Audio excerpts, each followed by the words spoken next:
কোনো আশা নেই, কেউ বেঁচে নেই।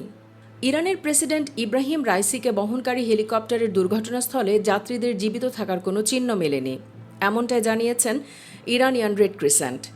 সংস্থাটির বরাতে আল জাজিরা এই সংবাদ জানিয়েছে। তবে এই দুর্ঘটনার পেছনে কারো হাত আছে কিনা এ বিষয়ে এখনও কোনো তথ্য উপাত্ত জানা যায়নি। স্বাভাবিক দুর্ঘটনা হবার সম্ভাবনাই বেশি, তবুও বিষয়টি অবশ্যই খতিয়ে দেখা হবে। এরই মধ্যে ঘটনাটি তদন্তের আগ্রহ জানিয়েছে রাশিয়া। ইরানের প্রেসিডেন্ট ইব্রাহিম রাইসিকে নিয়ে দুর্ঘটনার কবলে পড়া হেলিকপ্টারটিতে দেশটির আরও কয়েকজন কর্মকর্তা ছিলেন বলে জানা গেছে। ইরানের স্থানীয় গণমাধ্যমের বরাত দিয়ে আল জাজিরা সহ বিভিন্ন সংবাদ মাধ্যম জানায়, ওই হেলিকপ্টারে রাইসির পাশাপাশি ইরানের পররাষ্ট্রমন্ত্রী হোসেইন আমির আবদুল্লাহিয়ান, পূর্ব আজারবাইজানের গভর্নর মালিক রহমতি এবং ওই প্রদেশে ইরানের সর্বোচ্চ নেতার মুখপাত্র আয়াতুল্লাহ মোহাম্মদ আলী আলে হাশেম ছিলেন। ইরানের বার্তা সংস্থা তাসনিম জানিয়েছে, হেলিকপ্টারটি দুর্ঘটনার কবলে পড়ার খবর পাওয়া যায় সেখান থেকে আসা একটি জরুরি ফোন কলে। প্রেসিডেন্টের সঙ্গে থাকা কর্মকর্তাদের কেউ ওই ফোন করেছিলেন বলে ধারণা করা হচ্ছে। ইরানের স্বরাষ্ট্রমন্ত্রী আমির ভাহিদিও রাষ্ট্রীয় টেলিভিশনে বলেছেন, ওই হেলিকপ্টারের সঙ্গে যোগাযোগ স্থাপন করা হয়েছিল, তবে কথার মধ্যেই সংযোগ বিচ্ছিন্ন হয়ে যায়। আর ভারী বৃষ্টি ও তীব্র বাতাস উপেক্ষা করেই দীর্ঘ তল্লাশির পর ইরানের প্রেসিডেন্ট ইব্রাহিম রাইসিকে বহনকারী বিধ্বস্ত হেলিকপ্টারের সন্ধান পাওয়ার দাবি করেছে রেড ক্রিসেন্ট। এরই মধ্যে দুর্ঘটনাস্থলে পৌঁছেছে একটি উদ্ধারকারী দল।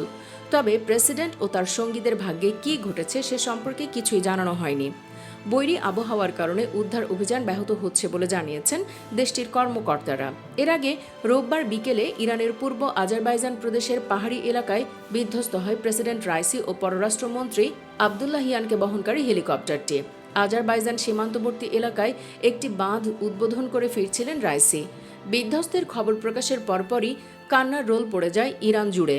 মসজিদ থেকে শুরু করে রাস্তা, সব জায়গায় বিশেষ দোয়া করা হয়। রাইসির জন্য প্রার্থনা করতে নাগরিকদের প্রতি আহ্বান জানান সর্বোচ্চ ধর্মীয় নেতা আয়াতুল্লাহ আলী খামেনি। রাইসিকে বহনকারী হেলিকপ্টারটির উদ্ধার কাজে সহযোগিতার ইচ্ছার কথা জানিয়েছে মধ্যপ্রাচ্য সহ বিশ্বের বিভিন্ন দেশ। এরই মধ্যে পাহাড়ে অভিযান চালাতে সক্ষম একটি দলকে ইরানে পাঠিয়েছে তুরস্ক। তদন্ত কাজে আগ্রহ প্রকাশ করেছে রাশিয়া। এছাড়া বিষয়টি গভীরভাবে পর্যবেক্ষণ করা হচ্ছে বলে জানিয়েছে ইরানের শত্রুভাবাপন্ন হিসেবে পরিচিত যুক্তরাষ্ট্র। দর্শক, আপনার কি মনে হচ্ছে এটি কোনো সাধারণ দুর্ঘটনা নাকি কারো হাত আছে? কমেন্টে জানাতে পারেন মতামত, আর ভিডিওটি লাইক ও বেশি বেশি শেয়ার করুন। পরবর্তীতে আরও এমন ভিডিও পেতে চ্যানেলটি সাবস্ক্রাইব করুন। ধন্যবাদ সবাইকে।